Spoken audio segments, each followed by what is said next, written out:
The NBA Gambling Podcast on the Sports Gambling Podcast Network is brought to you by Kalshi. Make real money predicting sports. Kalshi is available in every state. You can also get $20 for free by sign up with the code SGPN. That's Kalshi promo code SGPN.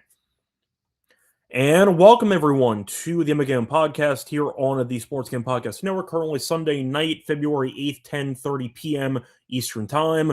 Post Super Bowl episode. Of course, we did have to delay the show a little bit for the end of the game, even though it was over pretty early on because New England couldn't move the ball. Either way, though, point is football season's officially over. Now we have basketball. The NBA right now, the only league left because hockey's taking a break for the Olympics. The NBA does have the All-Star weekend over once again the next weekend, but still, point is we have actual games. Lonte, I'm joined by once again. How's it going with you? How does it feel to have the only league left, the NBA, and of course you have college basketball, but still? Yeah, feels good, man. Welcome all the people that are, going to be joining us from the NFL ranks. It's a bunch of people. So they'll probably be with us for, about a month, and then they'll get right back into NFL draft stuff and combine and all this stuff. So the NFL never sleeps. Something's going to happen. A lot of things are going to be going on. They try to stay in the news cycle 24/7. But yeah, I mean, we'll have them for, a couple of months, I'll say. But yeah, I'm doing good. Looking forward to a good week. Yeah, definitely looking forward to it. Hopefully, you are not too excited about the NBA games earlier today before the Super Bowl, because damn, those games sucked. The Knicks had a nice win in Boston. They buried the Celtics. But there were 4 games on the NBA card today, and all 4 games were decided by 18 plus points. Ouch, not very good. So hopefully the games on Monday are better. But either way, we'll get into those games in a few minutes. Before we get into the actual game previews, though, a reminder, they can check out the actual podcast on the SGPN app because we have all of the podcasts and picks in one easy location, free to download. So check out the app in the App Store. Once again, SGPN for all of your free picks and podcasts in the SGPN app. Check it out. It's free in the App Store. So moving on into the actual card here for the Monday NBA slate. Starting off with, you could argue, is game of the night based on current form for these two teams. The Pistons are going to be going to Charlotte to take on the Hornets. Pistons are laying 3.5, and the over-under is at 223.5. Charlotte has been on absolute fire, and we saw them beat the Hawks in their last game. Charlotte only 3 games back of the division lead. They've won 9 in a row. Now, Detroit lost to the Wizards in a complete look-ahead spot, came back and buried the Knicks in their last game. Detroit did beat Charlotte earlier this season at home by 26 points, but that was back in December before Charlotte learned how to play basketball. So for this game, Lonte, I'll ask you, because Detroit, of course, is right now the best team in the Eastern Conference, but Charlotte is the hottest team in the Eastern Conference. So I think this game's actually very difficult to predict. I'll go Charlotte. I'll back the hot team at home, but I think I prefer the under because I understand the game against Atlanta was very high scoring, but Atlanta in general does play a bit more of a track meet style. Charlotte defensively has been quite good. Detroit defensively is nasty. They might be the best defense in the entire league. Mm-hmm. I like the under. I see a close game. I'll go with Charlotte and the points, but I prefer the under in this matchup. Yeah, I'm with you on the under. I mean, Charlotte home games and unders, they're pretty much like peanut butter and jelly. They go together regardless of how you feel. I mean, they're, probably just over 60% to the under when they're at home. They're playing well. I think they've held 2 of their last 3 opponents to under 100 points. Now, the Pistons, the good thing about the game is the flow of the game is going to be half court essentially. Like, they don't play, both teams don't play with a ton of, pace. They don't shoot a lot of threes. They play within the flow of their offense. They're going to probably take, 15, 16 seconds to run their offense. So they're going to use a lot of the shot clock, and I think that bodes well for an under. As far as the side, I just don't think you can bet against the Hornets right now. I think the Pistons, I don't know if you can bet like 1-3, but I bet this kind of comes down to like final possession. They're Well, down. you can do 1-10. I know DraftKings has 1-5. That's You probably can't get exactly 3, but you can experiment with yeah, more. like it's a very good chance that this kind of comes down to like a final possession tie game or something like that. So I would go with the points with the Hornets, and I just don't think that I can just back any team against the Hornets right now the way they've been playing, especially at home. Their defense is locked in. The Pistons don't really, I mean, they don't shoot it well enough to kind of, bring the Hornets out for packing the paint. So they're just going to pack the paint and force those guys to shoot threes. And I mean, if they can make them, cool. But I just don't think they've shown the ability to make threes consistently. So under and Hornets for me as well. Yep, I'll back the Hornets until they lose a game, bare Yeah. minimum at this point. Moving on to the next game, looking at a matchup between the Bulls and the Nets. Bulls are laying 3.5. The over-under's at 223.5. We saw the Nets beat the Wizards over the weekend. Generational tank job by the Wizards there, as they played 2 games over the weekend, and they trailed by about 30 in both those games at some point. The Nets were up 30 at the half, I think. They let the Wizards come back a little bit, but either way, the Wizards benched everybody. The Nets did not, and the Nets picked up a free win. For Chicago, they have no centers, and because of that, they have not won a game recently. They have lost 4 in a row. They have lost 7 of their last 8. They gave Denver a run for their money for about 3 quarters, and they got buried in the 4th quarter in their last game. The thing here is that the Bulls are laying 3.5, and both teams are arguably tanking.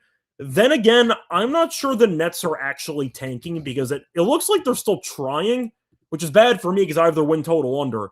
I will point out, though, that Porter Jr. is out for this game with a knee injury, so you might end up seeing the Nets struggle because Porter Jr.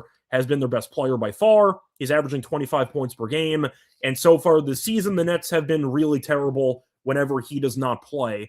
As for Giddey, he's supposed to not play in this game either, so even though the Bulls are only 5 games under, when you factor in all of the injury news and the actual tanking, and the tallest player on the Bulls being about 5'9", I think I got to play the drop because both teams are just horrible right now. So I'm going to play the drop.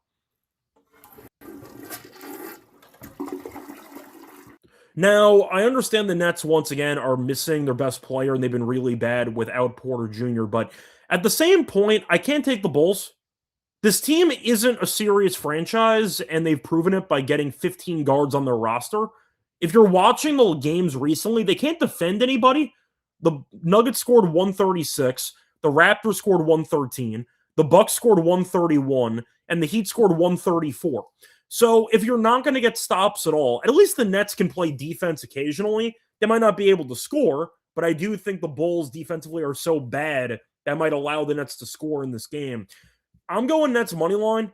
Maybe just garbage. Maybe just, once again, toilet bowl principles, but the Bulls should not be laying points against anybody. I don't care if Porter Jr. is playing or not. Give me the Nets money line at home. I think the spread is just wrong. I think arguably the wrong team's favored. So I'm going to go Nets in this game. Lonte, what do you like in this matchup? Yeah, I like the Nets as well. I mean, I just don't think the Bulls should be like laying any type of points to anybody. You just named out the scores. I mean, they allowed 120 in 4 straight, 120 plus in 4 straight. Now the Nets aren't going to be able to score like that, but I mean, I just don't see any path to victory for. I mean, honestly, I don't see what either team does well. Well, the Nets can play decent defense, so yeah, that's true. And the Nets, I mean, and the Bulls can't. But I'm worried about the Nets' ability to actually score consistently without Porter Jr. on the floor. But I just don't think the Bulls should be laying points. I think this should be a pick-em type of game. I'll take the points for the 3.5. I would go under because if the Nets are going to win the game, they're going to have to keep it low scoring. They're going to have to muck it up and play a low scoring type, half court type of game, which is what the Bulls do not want to play. I will look at some Day'Ron Sharpe rebounds as well. I mean, he's had double digits in 2 of his last 3, if I'm not mistaken. 9+ in 4 of his last 5. That front line of the Bulls, you talked about it. They don't have a player over 6'9". He should dominate the glass. And Jalen Smith's been injured too, so they also have one less center potentially in the line. Right. And the issue is, I mean, his minutes are just really weird. Like he played 20 minutes, he played 13 minutes, he played 28 minutes. It's just so weird. But still, even then, I mean, I think he had 13 rebounds in 19 minutes. So he should be able to feast on the glass. So I would look at those props as well. But I like the Nets and the under. I just don't think the Bulls should be favored against anybody for the sake of the immediate future. Moving on into the next game, Jazz taking on the Heat. Heat are laying 8.5. The over-under is at 244.5. For a reminder, the Heat were one of the only teams that actually played on Sunday. Then again, they were up by 30 after 3 quarters, so all the starters played less than 29 minutes. It was a very easy win. The Wizards announced Anthony Davis out for the season. I doubt Trae Young plays. They are fully tanking. Utah had Orlando on the ropes and said, wait a second, we need to get our draft pick under our own control. And they benched everybody for the entire fourth quarter. Everybody. Jaren Jackson Jr., Keontae George, Laurie, none of them played a minute in the fourth quarter, and they ended up tanking in a pretty, I'd say, impressive fashion. They might get fined for it, who knows. The Heat, though, I think should win this game, but I do want to ask you, for these tanking teams, based on what Utah did over the weekend against Orlando, should I just blindly fade Utah in the fourth quarter of every game? Because they're benching all their starters anyway. Yeah, I think probably you probably get a better profit margin if you do halftime, to be honest, because obviously they're going to be. I mean, if they're competitive early on, they're not going to do anything, and if they're not competitive early on, they're just going to pull their guys anyway. So I think second half is fading them in the second half is a really profitable angle. I mean, the Jazz have been really competitive, and this is without those guys. Like if you look at the last 5 games, I think they lost by 3, they lost by 2, they won a game. I forgot who that was against, and then they lost another one by 1, if I'm not mistaken. So like they've been right there. I mean, they want to lose, obviously. It's the exact outcome they want. Right. And I mean, they're playing, to their, I mean, they have so many guys that it's just hard to like play. Like they have talented guys as like their younger guys, you know what I'm saying? So it's hard for them to play people and just be like, oh, I'm just go out there and do whatever, because they're talented still. I mean, they're playing ace. They're playing, I mean, you see what Collier's assist is lined at 10.5 at minus $1.35. Well, it should be. He's playing 40 plus minutes a game. Yeah, exactly. But my thing is he's talented. Like they have talent on their roster, so it's harder for them to tank, like because they have guys that can actually play. But yeah, I don't think they stand a chance in this game, to be honest. The Heat, and then you talked about it with the minutes that they played. I mean, they didn't exert a lot of energy. The Jazz have given up like 130 in two games straight, 120 and like 4 or 5. Like they don't play defense regardless. And I don't think that's going to change here. The Heat are going to play with a lot of pace. Jazz, they want to run as well. I like the Heat team total over, if anything. Yeah, I mean, I can get behind that. I think if you want to get really bold, maybe Jazz first half, Miami full game if you want to get the results. That's a good angle. That's good. I might just blindly fade Utah in the fourth quarter of games because they showed their hand. They are not trying to win. They probably should get fined for it. But that was something different. For that fourth quarter. Every starter got benched for the entire 12-minute period of the fourth quarter. I don't mind Miami potentially messing around and waking up in the second half, but I think Miami eventually wins. I don't mind their team total over. I don't mind the full game over. I think this game will be a track meet. Miami might score 103 quarters, who knows, but I'll go for the Heat. I'll go for this fourth quarter, and give me the overs in this game. Moving on to the next one, you have the Bucks taking on the Magic. The Magic benefited from the Jazz punting away that fourth quarter. The Magic are laying 9.5, and the over/under is at 218.5. The Bucks did add a score on their team as they got Cam Thomas. Congratulations. Other than that, though, I mean, the team's been playing, I guess, better lately, but then again, you're looking at the schedule. They beat Indiana, New Orleans, and Chicago. So congrats, I guess. But the team's still not very good. But you know what? 3 easy wins on the schedule, even though the New Orleans game was an overtime game. Indiana gave them a bit of a sweat, but they were able to pull that out on the road, or at home, I mean. The point is, I still don't think the Bucks are good, but do I think Orlando's worthy of laying 9.5? No. They buried the Nets a couple games ago. Suggs had a monster triple-double with like 4 steals and 3 blocks. It was just an absurd game. But Milwaukee's been competitive lately. And Orlando's a team that I really don't trust offensively enough in terms of consistency to open up a big enough margin to cover 9.5. I don't feel good about it. So I'll take Milwaukee, actually, in this game. I don't mind Orlando winning, but I don't like this team, especially as long as Franz is still out. So I'm going to go with the Bucks plus the 9.5. Yes, it's been an easy schedule lately, but they're playing so far better basketball over the last week. Orlando really never wins by margin. That's good enough for me. I'll go for Milwaukee plus the 9.5 in this road game. Lonte, what do you like? Yeah, I like the Bucks as well, man. You talked about it. They've been playing better. I mean, obviously the competition is what it is, but they've been playing better. They could have took their tails and kind of like folded, but they didn't. They've been playing well, covered and won 3 straight. I don't trust the Magic at all. I'm not really I don't have a good luck betting the Magic. I think I said this already before. I just don't know. I just stopped doing it. That's where I'm at. Yeah, I just don't know when to do it. So it would be Bucks or nothing. I think the Bucks will be able to play, defensively with them because the Magic can't hit outside shots, and they'll probably just try to play bully ball. And the Bucks are pretty good at packing the paint. Doc does a good job of running teams off the 3-point line, but I mean I don't think he has to do that with the Magic because it's not their strength. Is Cam going to play today? I mean tomorrow? I can look. Let me just see. But if he does play, I mean that's another offensive weapon that you have. Another offensive weapon that you didn't have. There's no data. It just says he agreed with Milwaukee on Sunday. Okay. Based on what I've seen from the trade deadline stuff, it seems like players tend to miss the first game after they join, but who knows? As of right now, I'll say, if I had to guess, 60-40 he doesn't play. Yeah, either way, I still like it regardless. But it's just like icing on the cake if he does play. But yeah, I like the Bucks. I would think that the game goes under. Both teams probably struggle to get to 100. So I could see like a 90. I mean, I took it like a 102, 99, 102, 95 type of game. I see an ugly game too. So I'll go with Milwaukee and the under in this one. Before we get into the remainder of the card, a reminder they're brought to you by your sponsor, Kalshi. So they have real money prediction market. It's available in every state. Ton of options for trading for your favorite sports. Even though the NFL season is over, that's fine. They have other sports as well. They also have politics, entertainment, and even the weather.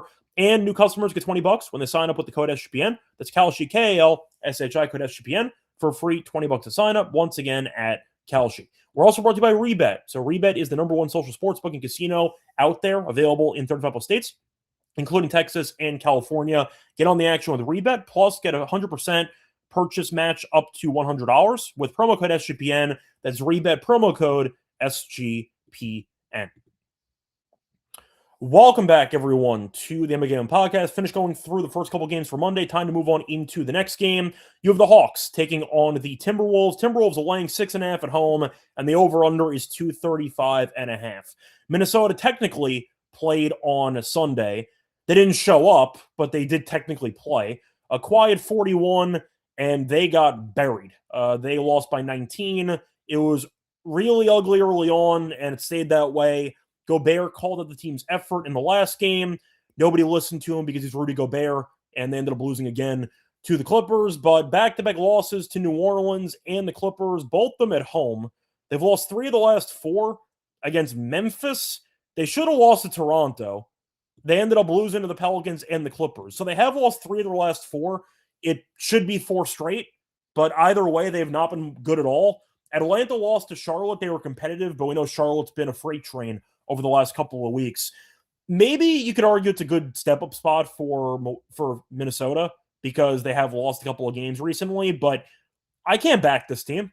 Like, they've been terrible the last week. Atlanta might not be great, but at least they're competitive, and I think 6.5's a lot. Minnesota can barely win games right now against bottom feeders, and now they have to win by 3 possessions. I think it's a lot. I'll go for Atlanta. I think if you wanted to back Minnesota, maybe a team total over, just fading Atlanta's defense. But I don't like how this team has played for the last week or so. I'm not high on Minnesota anyway. I have not been high on them all season. And Atlanta can be feisty. They can sneak up on you. I'll go with Atlanta plus the 6.5 in this game. Yeah, I like Atlanta as well. I mean, I think the thing with the Timberwolves is that they're running into the same problem they have been for the last, 3 years? It's just the same team. Like, they don't have nothing's changed. So I don't think you're going to get a different result with the same team. I mean, they didn't upgrade. Well, I will say this. I do like Ayo. Ayo is good for their team. But they needed a backup point guard. But at the end of the day, you're still looking at Gobert, who's a 0 on offense, basically. Exactly. And you're looking at Antu. If he has an off game, you're dead. It's over. Randall's been kind of quiet lately. I think McDaniels is interesting, but I don't think his offensive game is as complete as they need it to be. So as you said before, it's why I was low on them preseason. I didn't think they did anything. Yeah, they didn't do anything. They're just like, and they're the same. And I don't think you can be the same. And the way the Western Conference is set up, especially at the top, I don't think you can be successful long term doing that. And we saw it today. They got buried by the Clippers, and Kawhi Leonard he was doing whatever he wanted. Obviously Kawhi is Kawhi, but he was literally doing whatever he wanted against an elite defense. So the numbers say. And I think the Hawks have the ability to play with 2 bigs. They can play, smaller to bring Gobert out of the paint. Like, they can do so many things, especially with Jalen Johnson playing at the level that he's been playing at lately. So I like the Hawks. I wouldn't be surprised if they win this game. I like over as well. I don't think either team will be able to get any stops. Yeah, I see JT mentioning that DeSumo was a negative 33 off the bench Damn, I didn't today. know that. Damn. I will point out, by the way, DiVincenzo today had 1 point in 24 minutes, and he fouled out. So not a good day for Dante either. But point is, Minnesota, I just don't trust. I'll go for Atlanta in this one. Moving on to a toilet bowl game between the Kings and the Pelicans. Let me play the drop. Pelicans laying 5.5 at home, and the over-unders at 232.5. The Kings were actually competitive against the Cavs over the weekend. Westbrook single-handedly punted the entire game down the stretch. He was so bad in the last 2 minutes of that game. He bricked 2 threes on 1 possession. They called the timeout. He turned the ball over on the inbound. He bricked another 3-pointer, and then he fouled Mitchell and gave away 2 free throws. So Westbrook was a mess of the entire crunch time. But Nick Clifford at 30 points. Carter was really good. I love Cardwell. I think Cardwell's really good. I like Cardwell. A couple of Kings guys kind of stepped up. So I actually thought they looked decent, besides how the game closed and the fact that Donovan Mitchell just walked into 35. Nobody guarded him the entire fourth quarter, and he just ran into the paint every time. Besides that, though, the Pelicans, we know, are not a good team, but they've been together for a while, if that matters. For the actual... once again, recent form for New Orleans, they are 14-40. Surprisingly, the better record between these two teams. The Kings are 12-42. Kings are 3-23 on the road, and the Pelicans are 8-19 at home. Pelicans, though, I will point out, did win their last game against Minnesota. They lost the game before that to Milwaukee in overtime. They lost to Charlotte in a game that they were up by double digits at half, and they also lost to Philly the game before that by 10. Beat Memphis, too. So they've been competitive lately. The Kings, though, have lost, I believe, 10 in a row at this point. However, I'm just going to ask you straight up, they've lost 12 in a row, by the way, the Kings have. Any interest in laying 5.5 with the New Orleans? Because I think I just prefer the over. I'd pick neither team to play defense. Give me a track meet. I'll go over, but I don't want to back a team that's lost 12 in a row, and I really don't want to back New Orleans, who's really bad, laying 5.5. Give me the over instead. Yeah, you know what? I like New Orleans. They've been favored 6 times this year. You want to guess their record? Aren't they 6-0? 5-1. Close. 5-1. Okay. 5-1. Yeah, and they've been playing better lately. Shout out to Borregos, who's been doing really well with the team. Like, he's doing some schematic things with lineup. Wins or losses, they look a bit more competent. Yeah, they do. And, I mean, a lot of that has to do with kind of health being there as well. So, I mean, he obviously is going to get some credit. But them just being healthier obviously just helps them supersede what they were prior to that. And I mean, I just think that they look a lot better. You know, they're playing for one another. I thought Trey, jumped out of that slump. We talked about that our last show when he went to Charlotte. I think he hit 6 threes. So, they have some guys that just haven't been able to put it together, haven't been healthy. And I don't really trust the Kings to do anything. I mean, I think if you're the Kings, you kind of wanted Westbrook to do what you just talked about. Like, they need a lot of help. Guys are out of the lineup. I'm surprised they didn't move off a lot of guys at the deadline. I mean, maybe they couldn't, but I would be surprised if it wasn't Sacramento. Yeah. I mean, I think the Pelicans are just the superior team right now. I would lay it. They actually are, above. I think they're 2 games above 500 overall ATS. I think they're 16-11 ATS at home. Like, they're really solid right now, and they're playing well. I'm gonna take the Pelicans laying 5.5. Yeah, I think I just go with the over instead. I mean, I don't know if they're going to stop Zion. I watched Donovan Mitchell just run into the paint with no resistance for the entire fourth quarter. Cardwell might get a bunch of blocks. I can't wait for them to trade him away for a second-round pick in 4 years to an actual team, because Cardwell's good. I think he's actually a solid player, but they can't do anything defensively. So give me the over, and I'll go for Zion to have a solid game as well. Who knows? Maybe Trey Murphy goes for 30 again. That's an option too. So I'll go with the over in that one. Moving on to the next game, Cavs are laying 1.5 on the road against Denver for the over-under 234.5. The Cavs won Harden's first game against Sacramento. It wasn't pretty, but they found a way to survive there in the fourth quarter. Denver, we know, has been okay. I mean, a bunch of guys have been injured. Of course, Peyton Watson's hurt now. Gordon's still out. We saw Joker have a monster triple-double against the Bulls. And we know Jamal Murray's an all-star, so he could have a monster game too. Cleveland has depth, but defensively, they're not very good. So I'm not going to fade Denver at home, but I prefer the over. I don't trust either defense in this game. Denver gave a bunch of points to Chicago before finally buckling down in the fourth quarter. But Cleveland defensively had a lot of really bad possessions watching them against the Kings over the weekend. And Jared Allen, by the way, before the last 30 seconds, he had a monster game scoring-wise against Sacramento. I will point out before the last 30 seconds of the fourth quarter, he had 0 rebounds in the entire second half.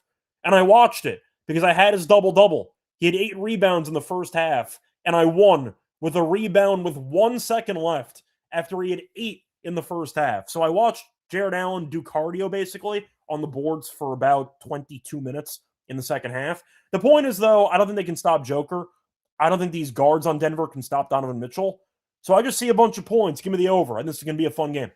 Yeah, I love the over. I mean, Jared Allen's had a few monster games. Like he had been playing really well. I was being a little bit personally biased based on stuff, but he has been very good lately. Yeah, I get it. But I think you hit on it, man. The over. Like the Nuggets defense is horrible. 120 plus in 4 straight. Like they haven't been able to stop anybody. I don't really trust the Cavs defensively, like you talked about. Joker should have his way on the interior. Allen's a good defender. He's just not the right defender for Joker because of how Joker can. I mean, nobody's a good defender. He's going to drag him away from the paint. Yeah, nobody's a good defender. But you get what I'm saying? Like just playing style is not what you want. You want him against a bruising big like an Embiid or somebody like. You don't want him against Joker who can do multiple things. Like so, I trust that both teams will be able to score efficiently. The Cavs. I just I want to back them here, and both of these teams are teams that I want to buy. I think this actually could be like a finals thing if everything breaks right. But I think both teams should be able to score, man. So I'm going over 234.5. I don't trust either defense to get any stops. Yeah, that's how I feel. First team to 120 wins is how I'm looking at this game. Moving on to the next one, you have the Grizzlies taking on the Warriors. I'll tell you what, though, without Steph, I really want to hit the button again because I can't stand watching this team play. They lost to the Lakers. They were competitive. I know Luka didn't play. Reeves had a good game off the bench. And LeBron had a really solid third quarter, which kind of carried his stat line. I think he had a double-double in that game, if I'm not mistaken. But either way, Grizzlies have no centers. We know this. And Klingon ate them alive the last couple of games. I think Klingon had 19 rebounds the last game, so they really can't rebound the ball. But then again, the Warriors have Al Horford at center, so who knows what's going to happen. But the Warriors are laying 7.5, and the over-under is at 226.5. So I believe Curry's out until the All-Star break. So I don't know how they're going to score, besides relying on a random Moses Moody game or like a Pajemski game. We know Draymond can't shoot. I don't know how they're going to score. The Grizzlies can score. I'm a big Ty Jerome guy. He's been great this season. Coward, I think, can give you some good minutes. They have Prosper, though, as their center.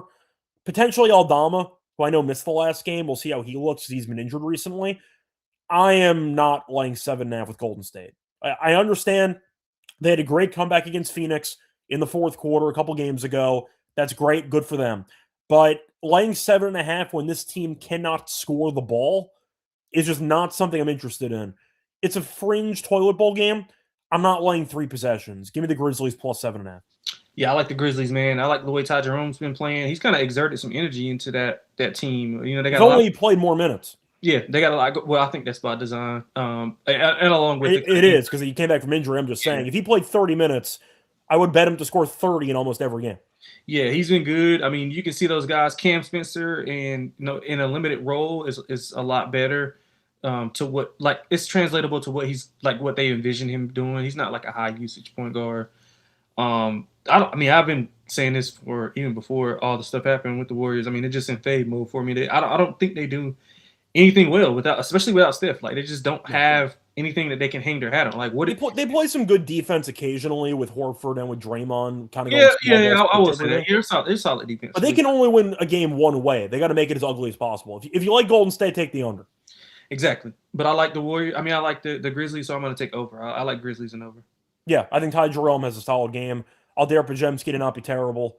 And even if you don't like Kuminga, and I know Steve Kerr couldn't stand the guy, at least he was a potential dark horse candidate for a monster game. They don't have any of that X Factor quality anymore.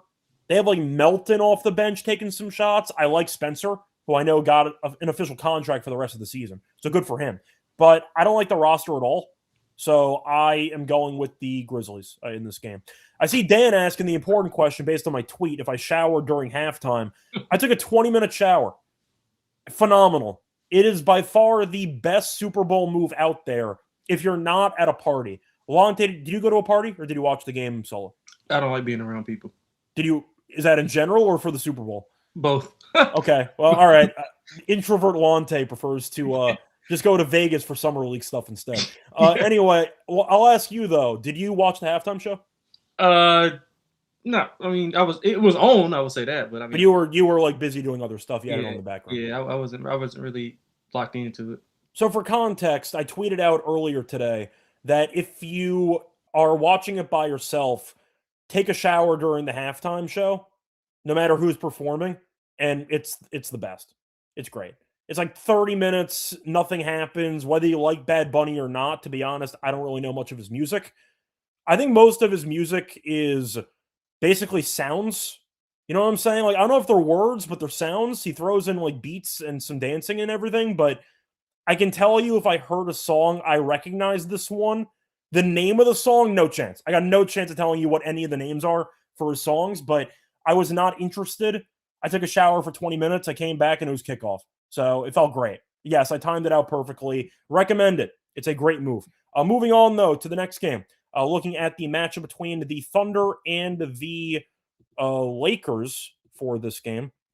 Sorry, let me just see if that is right. Yes. So it's 5.5 to 18.5. We saw the Thunder lose to the Rockets. I was kind of shocked they were favored by 4.5 with no SGA, who's out until the All-Star break.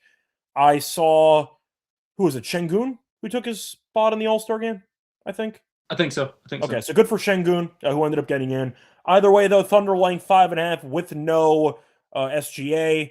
J-Dub, I believe, is still out, but let me just confirm that quickly. But they're missing a bunch of players, and of course, never mind. J-Dub is back. He's off the injury report, so he will be back for this game.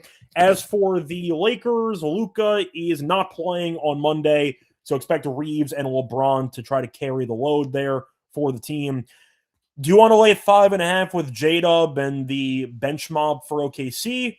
Or do you want to take 5.5 with the Lakers at home? Because I don't trust them defensively, but I don't want to lay 5.5 with OKC without SGA. So I'll go with the Lakers, but I'm probably staying away from this game. Yeah, I like Lakers and under. I mean, I think they're going. You know, they go with each other. If you look at the Lakers in the past, they're 4-1. I think ATS and straight up last 5. Like, they've been playing a lot better defensively. I mean, the numbers won't show it, you know, from a overall season aspect. But if you look at those games, they've been playing really well defensively. I mean, I know some of the teams are not the best offensive teams, but from what the Lakers have been defensively, you got to take your wins. So I kind of like them in this game. They are at home, number one, where they play really well. They score the ball. You know, LeBron's been in more of a facilitator mode without Luka. The ball's moving a little bit more. We know what Luka does when he's on the floor, so the ball doesn't really move a ton. And I think getting those other guys involved has kind of got them the kind of energy to want to play defense. Because when they're just standing there on offense, I mean, why play defense? You know what I'm saying? Like, that's just kind of a mindset. So I'm going to take the Lakers to be competitive and stay within this number. I think they have a shot to win it outright. I like under as well. I think, 104, 102, 104, 100 type of game. Well, the Lakers showed it against the Warriors. They're going to play basically at the other team's pace, and they kind of want to play solo with LeBron, who's going to have to try to dictate stuff. So I like the under as well. I see a low-scoring game. Moving on to the last game, Sixers taking on the Trailblazers. Sixers are laying, I see 3.5 now. So let me just quickly correct that because the line has moved. I see 3.5, and the total is at 230.5. Now, Portland, they're 3 games under. They are 2 over at home. They won 2 in a row. Then again, they are both against Memphis, who have no centers at all. So Klingon just destroyed that team in back-to-back games. Not so much this time around because Philly actually does have size, whether it involves Embiid or Drummond.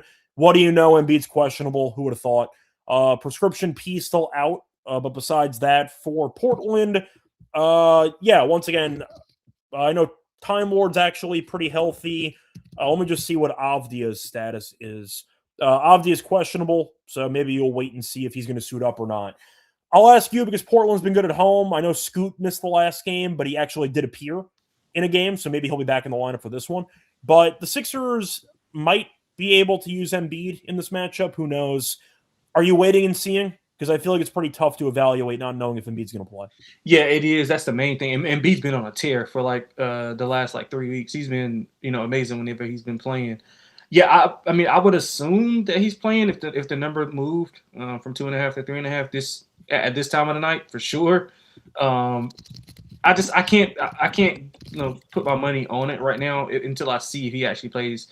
So if Embiid plays 100%, I want the 76ers. If he doesn't, I probably would go Trailblazers because of the fact that, I mean, I know Drummond will be fine, but I think Klingon and if Avdia play, like it's just so many unknowns. So to me, if Embiid's in, I want the Sixers. If he's out, I want the Trailblazers. I think that's the easiest way to put it.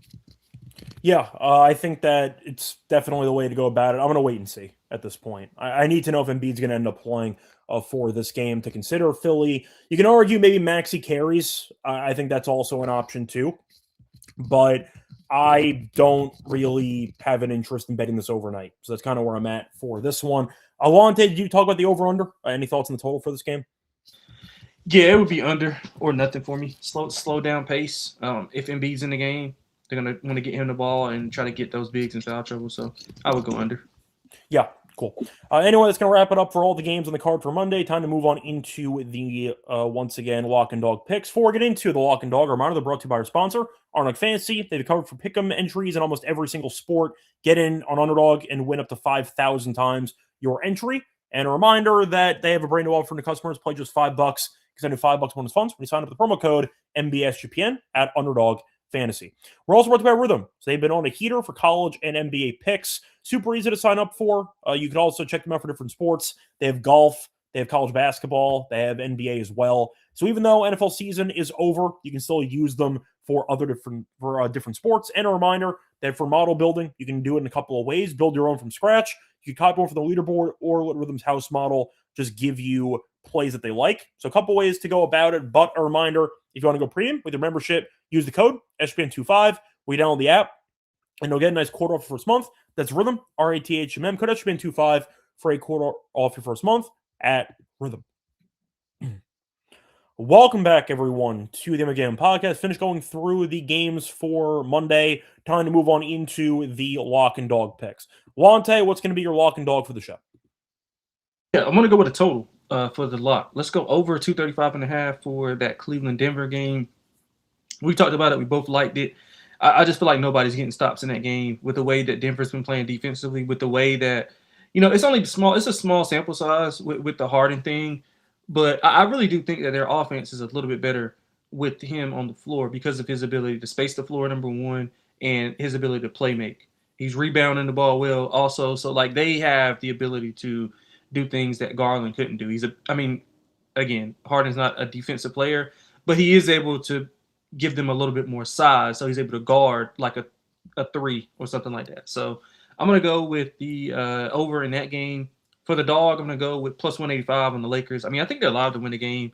Defensively, they got to slow the game down. I'm not sure if there's going to be any kind of limitations on J-Dub, but as constructed, I do think that the Lakers can match up well with the Thunder, especially at home. So let's go plus 185 on the Lakers.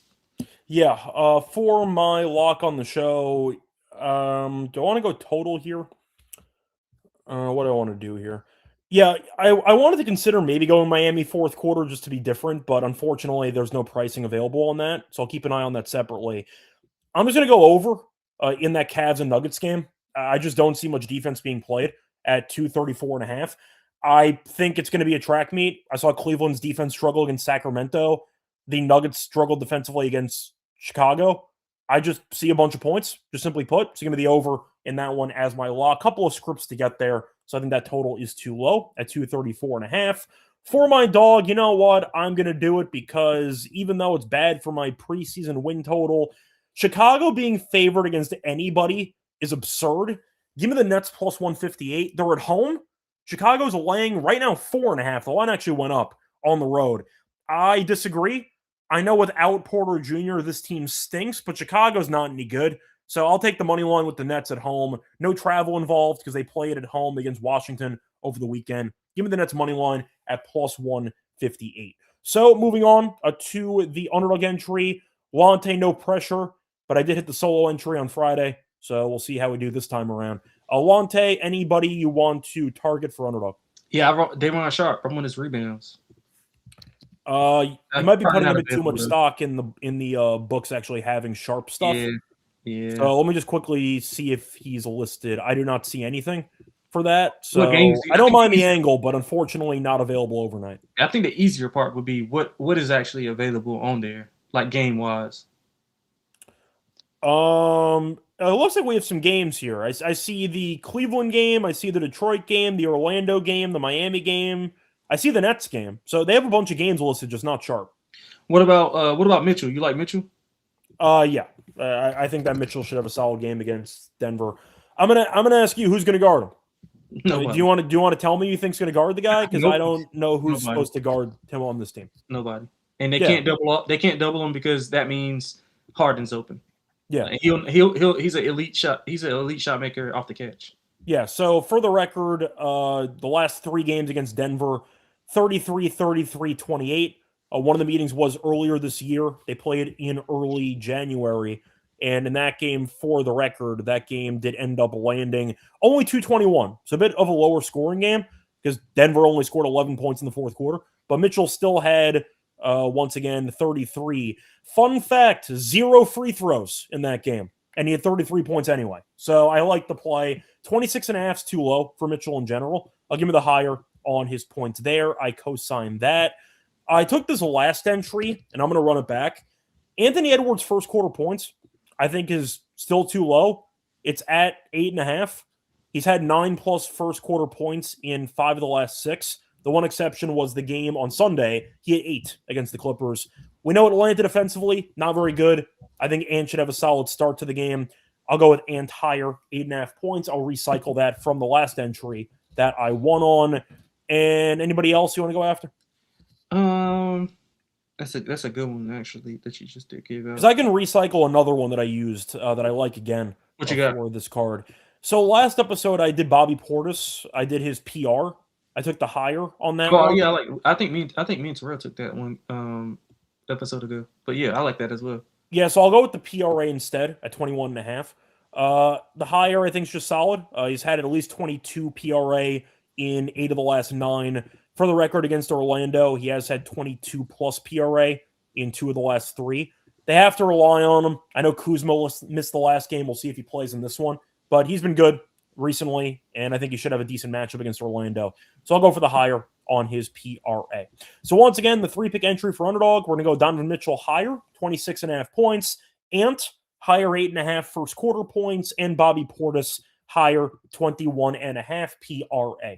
Anyway, that's going to wrap it up for the show. A reminder for the schedule for the upcoming week. There are no games on Friday. The Thursday night episode will be the All-Star Weekend episode. So stay tuned for the slam dunk contest, even though nobody's excited based on the actual competitors. The 3-point contest should be fun.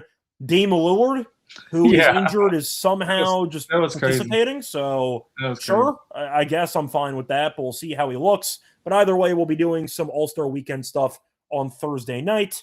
Other than that, though, same as usual. And we're back once again on Monday night. Anyway, till next time, like, subscribe on YouTube, and also check out the podcast on Spotify or Apple. If not, check out the podcast on the SGPN app. And a reminder, find us individually on Twitter at Reichel Radio and at XXLonteXX. Till next time, good luck to all of you and all of